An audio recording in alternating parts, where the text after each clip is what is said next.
How to do, folks? Excuse me. How to do, folks? So today we're going to talk about one of my favorite parts of living the lifestyle that we live.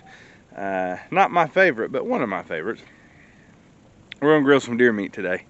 And I wanted to kind of show you guys a little bit of the process. Now, firstly, before you guys see my grill, I know I need a new one. We'll get there, okay? Well, we've all had a little bit of a cold. I'm sick. Leah, our littlest one, she's got a ear infection. Luella's got a snot nose. Just that time of year, part of it. But sick folks still got to eat. And if we're going to eat, we might as well eat good. So I've got some backstrap marinating inside. Been marinating overnight. I'll tell you guys, more of what's in that here in a little bit. But I want to talk about this grilling process a little bit. And just kind of show you guys a little quick something. So if you'll see here, this is just an old propane grill. I put fire bricks in, put a couple of dampers on. And this is just some scrap pieces of, well, this isn't really scrap. This is just fire tinder, right? Fire starter for us. Some elm limbs and stuff that was been around here. Ripped up piece of feed sack. And we're just going to light that feed sack. Maybe. Give this time to kind of catch. I want to talk about some more of our wood here that we got. So, especially if you have a wood heat anyhow, you always have odds and ends and pieces and twigs and kindling pieces that get split and around where you're busting wood and all that good stuff. So I would recommend grilling this way. It's not propane, right? You're not just going to turn it on and 10 or 15 minutes be ready to cook, right? It takes it some time. Takes about 30 minutes sometimes, maybe an hour, depending on what kind of fire I want for my little setup. Now, there's better setups out there, and we're planning on getting a better setup. We're actually currently working our way that direction. However, right now this is all we got, and so we just cook on this wood. Just puts fantastic flavor. It's nothing special. A little bit of elm wood to get it started because it lights so easy, and then just a little bit of oak and hickory, a little bit that we got around from splitting wood. Nothing fantastic, nothing crazy, but it puts an amazing flavor. Something happens to meat when you cook it with wood that if you've never cooked that way, it's just delicious. And guys, think about it, in your yards and all the trees that you got, you would probably have enough just deadfall off of that from storms and that kind of stuff to provide for your cooking, grilling needs for that year. I don't have to buy charcoal, don't have to buy propane. It's accessible anytime I want it, and it's all there, even if you don't burn firewood most of the time. So I want you guys to think about that when you think about grilling and that kind of stuff. Anyway, we'll bring you guys in on the rest of the process here.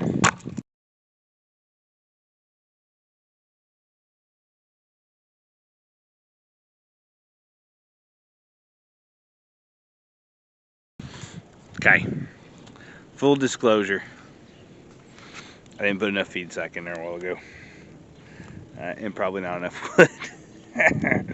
But it happens. So we'll get this fire going.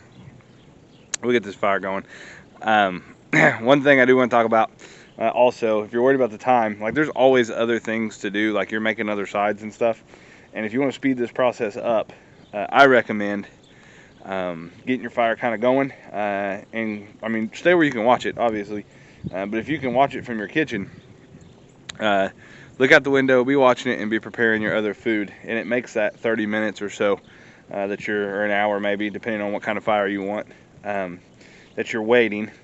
It makes it go by really fast, and it's not really time wasted at that. You're not just sitting here looking at it, right? So don't be lazy. Don't expect your wife to do it all. Go in there, help, right? Get some sides put together, and all of that good stuff, and it makes this time go by a lot faster. We'll show you guys what we got going now. I don't like to lose when it comes to making fire. So, more feed sack, more wood. We'll get it going.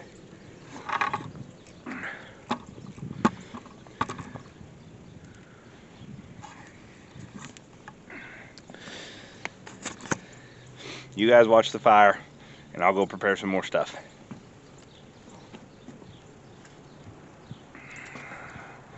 We're getting ready to try to sell our house. Don't let it burn the porch down.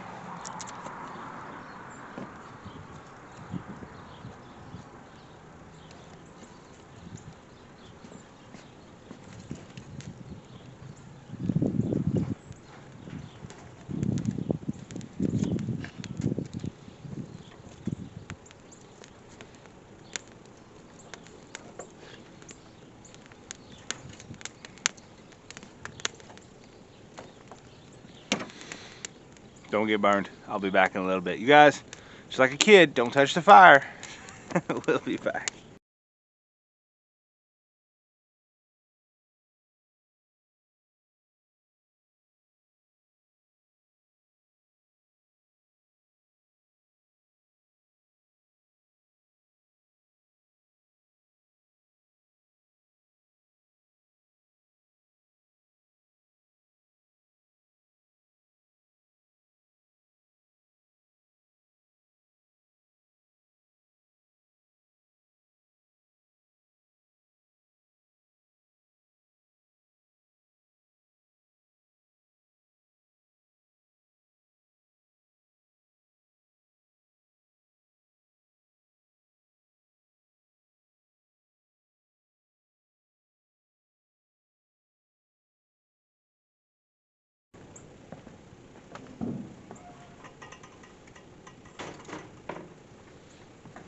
How'd y'all do?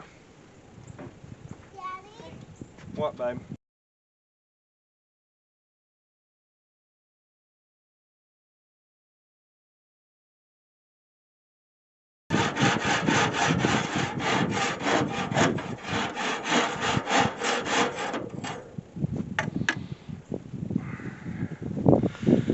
All right, y'all. Let that heat up just a little bit again. How long is this? Been a 26-minute video, and I had to relight my fire. So that wood fire grilling, you keep putting off because you think it's going to take too long. 26 minutes, and I had to restart my fire, and I'm getting ready to put on the back strap.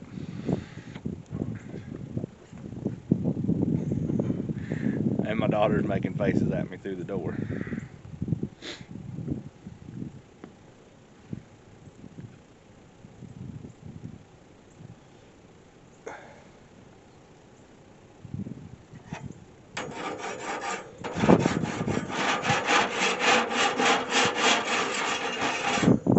I think we're ready. Back strap's going on now. When you, I'll show you guys a hunk of this back strap. I'll tell you what I done. I done soy sauce, a little bit of apple cider vinegar, and then I did salt, pepper, garlic powder, a little bit of that Italian seasoning. Italian. We say it Italian here in the Appalachian Hills.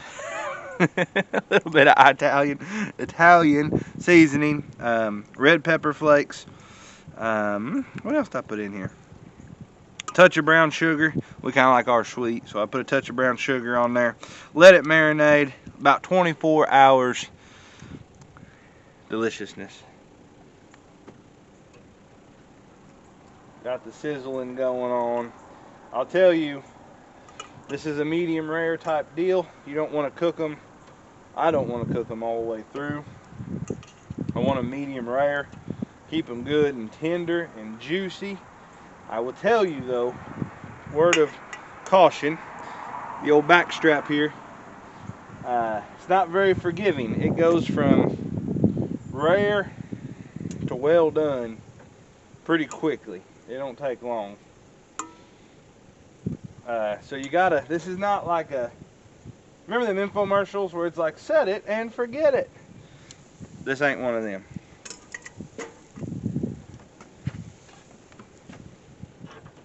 Close the lid on your beat up little grill.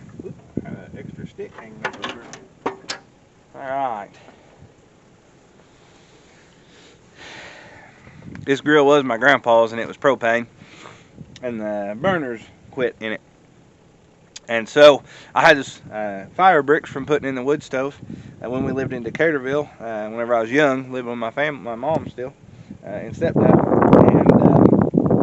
And I had this idea, right? Why not take, he had an old smoker all rusted out, but the dampers were still good. So I cut them off with a grinder. I screwed them, tapped them and screwed them into this little grill here, and I put in some fire bricks, and this thing is like, well, it's over 10 years old at least. It's lasted that long, but she's finally given up the ghost here. One of the last few cookings, I get frustrated every time I cook on it, so we'll be getting a new one soon. You guys see the snowflakes falling. I have cooked many a backstrap in the flying snow.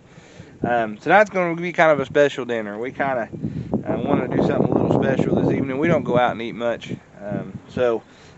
Truth be told, we've kind of learned we can cook it just as good at home most of the time. And so my wife sprung a little extra cash on some shrimp, which really isn't anymore. It's about the same price per pound as beef at the grocery store. But anyhow, she bought a little bag of shrimp, and we're going to cook it up too. Made a sauce to go on it that I need to go get. I left the sauce inside. I will return here in just a minute. And we're just doing baked potato and then some onions and peppers roasted in the oven. Should be a real good supper, I think.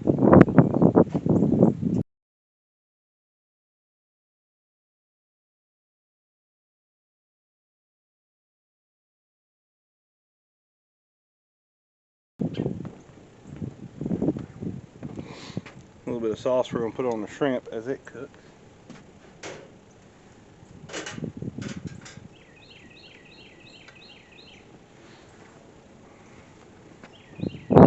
Like a dog looking for a spot to lay down.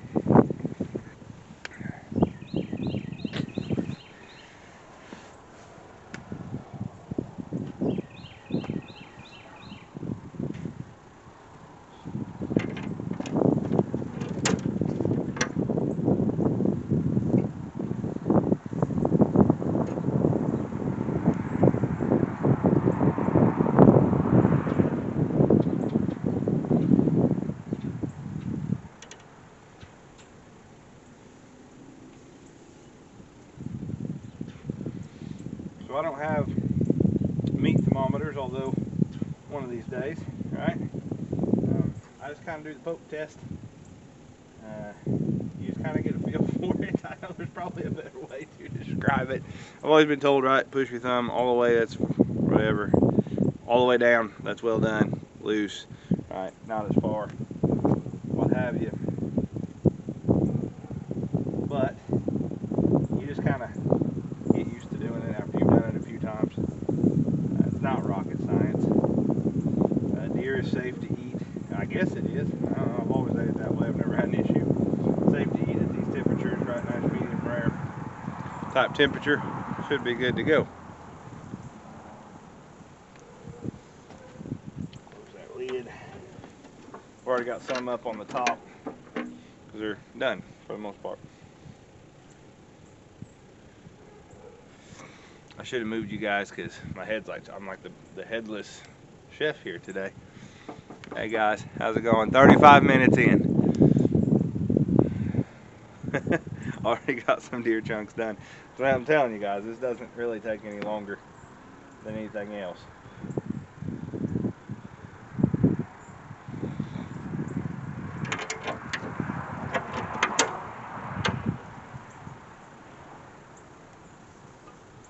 If you're like me, I like like my steak and stuff pretty rare, and so if you get some pieces that aren't, let me tell it this way, I would rather have it not done enough than too done, flavor wise, on this backstrap. If they're too rare for like my wife, then I'll eat it, right? The ones that are more done, she might eat, but even her, right, she wants them medium rare for the most part. Not overcooked at all, because when they are overcooked, they're just not that good.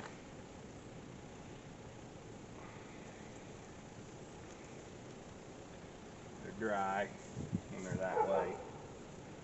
Just not good at all.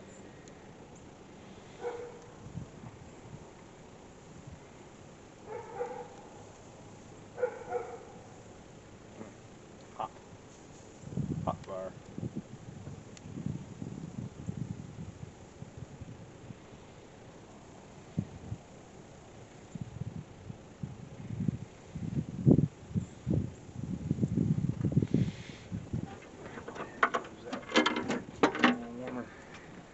Now, most important part, take that sauce that's on your finger, give it a taste, make sure it's good. And it is. Good stuff.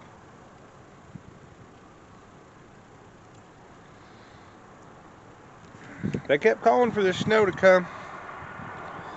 Knew it would eventually.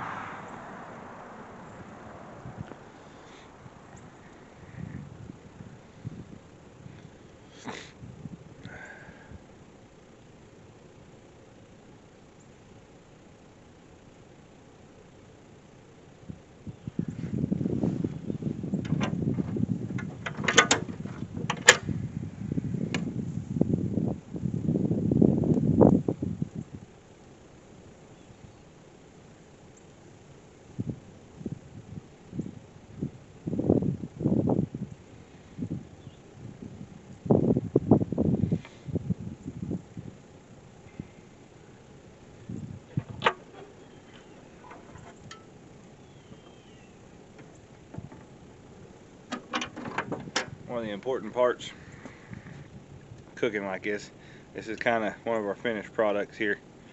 We'll try to cut into it. I don't know how good my little camera will pick it up, but I'll try to show it.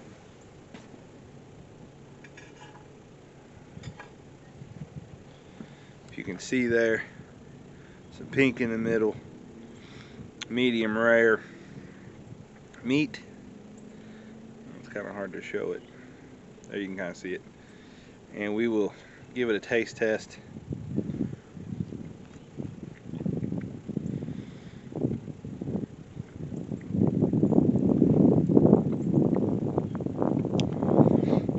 If you like steak, or just about any meat, you're gonna like that. That's good.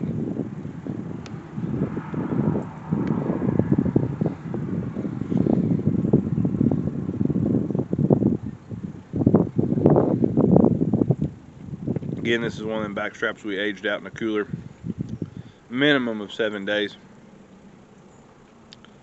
Tender. Both of those deer are mature deer. These are tender. If you got dentures, you could eat it. Good tasting meat. And listen, I ain't got nothing against cutting it thin, frying it, or tenderizing it and frying it. Nothing against that. However, this is by far and away my favorite way to eat some backstrap. And Dad's the one that kind of taught me how to cook it this way, and I appreciate you, Dad. Taught a lot of people how to eat up some grilled deer meat.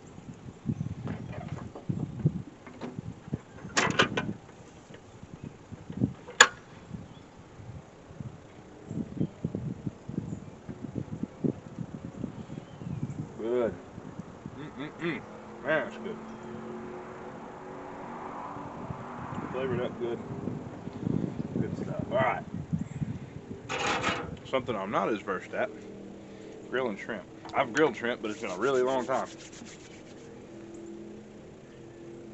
So we put them on these nice little skewers. I thought maybe it'd make life a little easier for us. It may make it harder, I'm not sure. Put that shrimp on. Let it be cooking. I'm reckoning it's not going to take all that long to cook either. While that's going on, take my bowl in.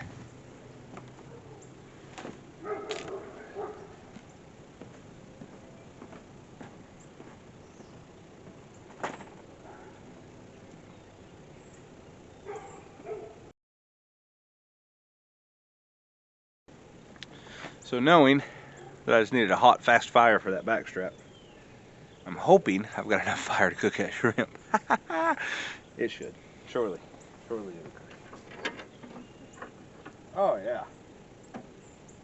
looking good. You ever do anything kind of stupid? I almost did just now. So, them shrimp's on metal skewers, and I just about grabbed a hold of one. Well, earlier, when I was inside, I was smart enough to grab an oven mitt. Wife said I was cute doing that. It's nice of her, huh? Wah, wah, wah, wah, wah. So, we're going to use this to flip the shrimp. Did I mention I don't feel good?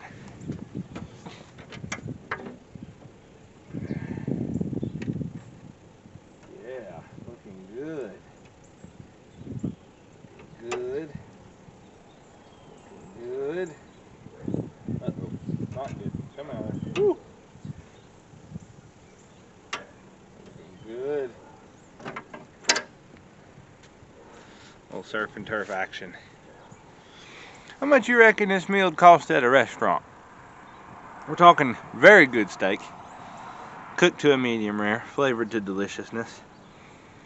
Shrimp, baked potato, oven roasted onions, and green peppers. I reckon this would be at least I don't know, just me and my wife, probably a $50 meal anyway. Plus you're making sweet tea. You know that's going to cost you an extra $3 per person. Ain't that crazy? You go to a restaurant, get you some sweet tea, it costs you $3. That's nuts. Anyhow, $3 for sweet tea, plus your $50 steak meal. $40. We'll do 40. We'll say it's going to be a $50 bill before your tip. Or you can go shoot you a deer, skin it, butcher it, age it, marinate it, grill it, use your own firewood, do it yourself. You see, there's a lot more work maybe involved. However, it's going to be a lot better. Should have caught the shrimp, but we don't got none of them in Lake of the Ozarks that I know of.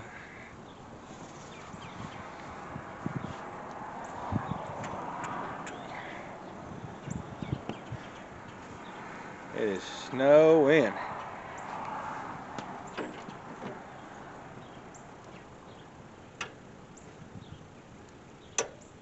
Uh-oh. I'm running out of fire.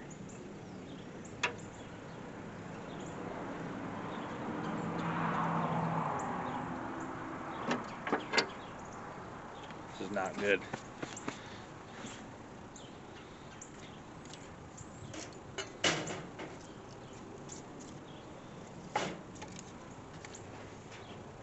Got an idea.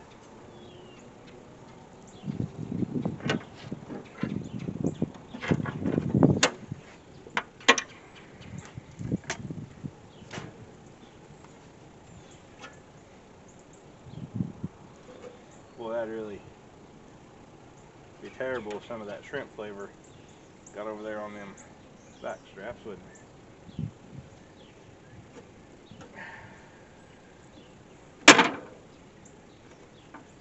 How tough do you think this oven mitt is? That's enough. Just fire in here like that. That in there like that. Come on, baby.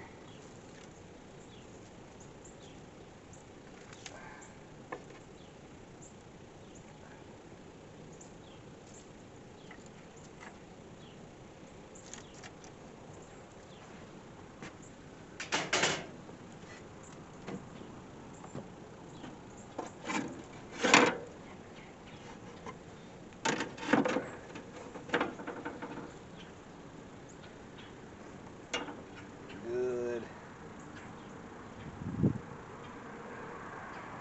Good. Good. Alright, we're going to put some of the sauce on there. This sauce, a little bit of barbecue sauce, my leftover marinade for my deer meat, lemon juice. That's it. And we're going to baste that shrimp in that. If nothing else, it sure looks pretty. So I tasted the sauce, it was good.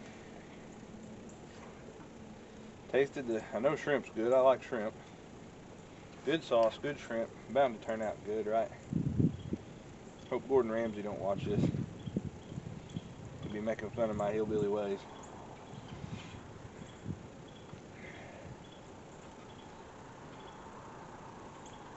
Yeah, now we're doing something. A little fire going. Cooking in the snow.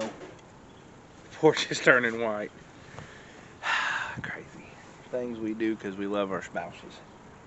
And truthfully, we love good food. I ain't complaining eating none of this stuff. It's going to be good.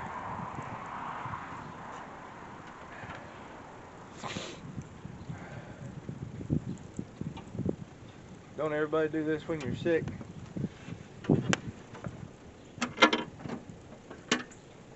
I can tell you one thing. It's going to beat the snot out of chicken and noodles. And I like chicken and noodles a lot. Y'all comment below, what's some of your favorite sick foods, comfort foods, when you don't feel good? So for me, when I'm like super sick and don't want to get off the couch, macaroni and tomatoes with a Coca-Cola. Man, you can't beat it. That's my go-to. What about y'all? What's your favorite? Comment below. What's your favorite I don't feel good food? Another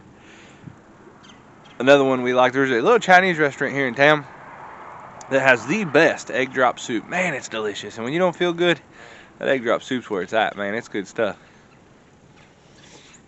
My done plate, getting snow on it. My done plate's gonna be a cold plate. I didn't think about that. Maybe I already heated up. I wonder if it'll set up here. Oh, it heated up. Oh, anyhow.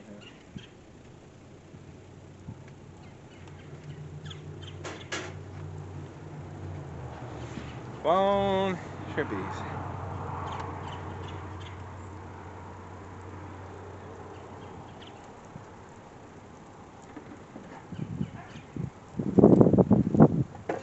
Wind's picking up. I don't want to blow that off there. Well, it's snowing now. It's a crazy idea. Start a YouTube channel. Cook some food. It'll be fun. Yeah.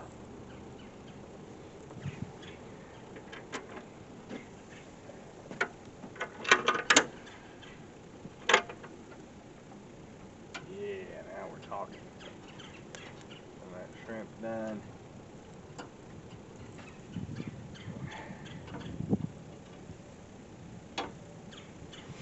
We'll base this side. Cook them just a little while.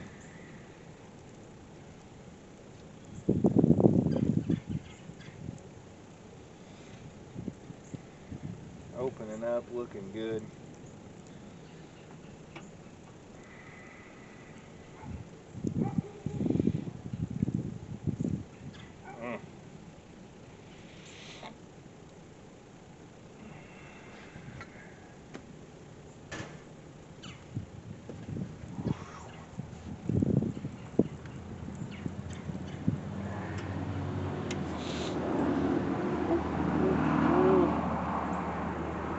One thing I will tell you, doing shrimp on the skewers like this, once they start cooking, boy, they're easy to fall off there. Careful with them. Don't want to lose no shrimp. Boy, them's looking alright. I'm telling you.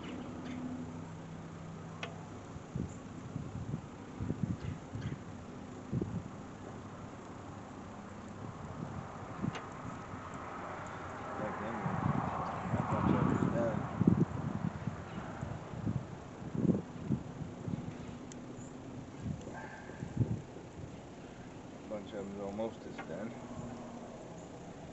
Y'all can't really even see what I'm doing, can you? Next time we'll try to get the picture better.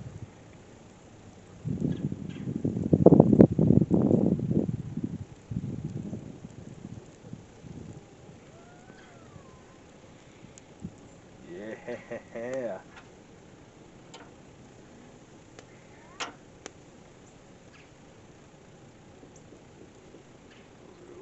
Good. Almost done.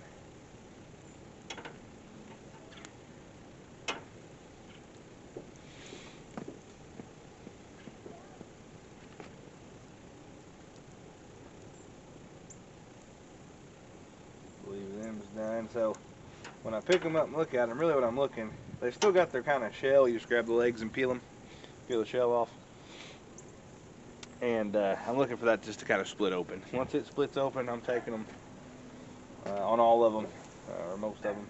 I'm taking them off there, and we're going to eat them that way. And you say, well, the shells are still on them. Why'd you baste them in that barbecue? Well, if you've never ate much peeling them and eat them shrimp, whatever's on the shell is going to transfer as you're peeling them to the shrimp that you're actually eating, and the flavor is going to carry. It's going to be good. And so, like if you do a shrimp boil and you really flavor up that water, you really season them good, as you're peeling them and eating them, that seasoning gets on your fingers, gets on the shrimp. Makes for some good stuff. Tell you what I'm going to do is I'm going to heat that pan up before I put this food on there.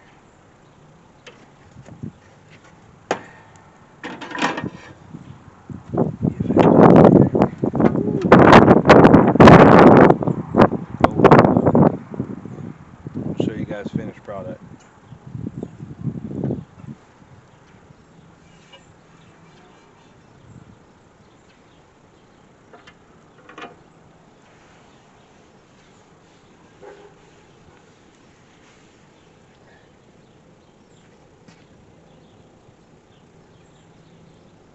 Complications of cooking in the snow.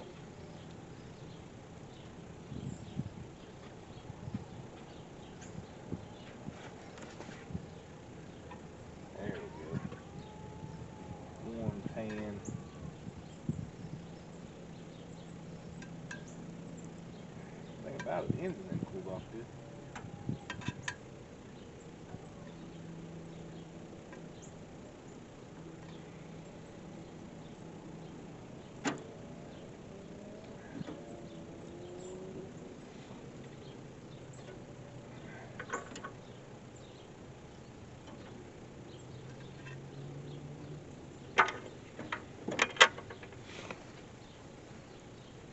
All right.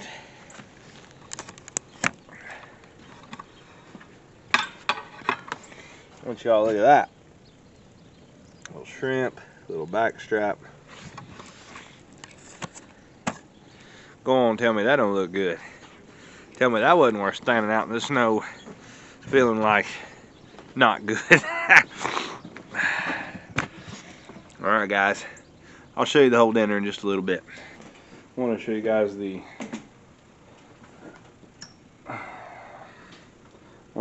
final product. So here's the back strap.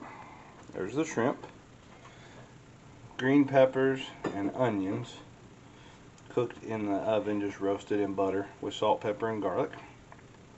And then baked potatoes roasted in the oven, a little bit of butter, salt, and pepper. And then I put our lid from our Dutch oven over the top and just baked them.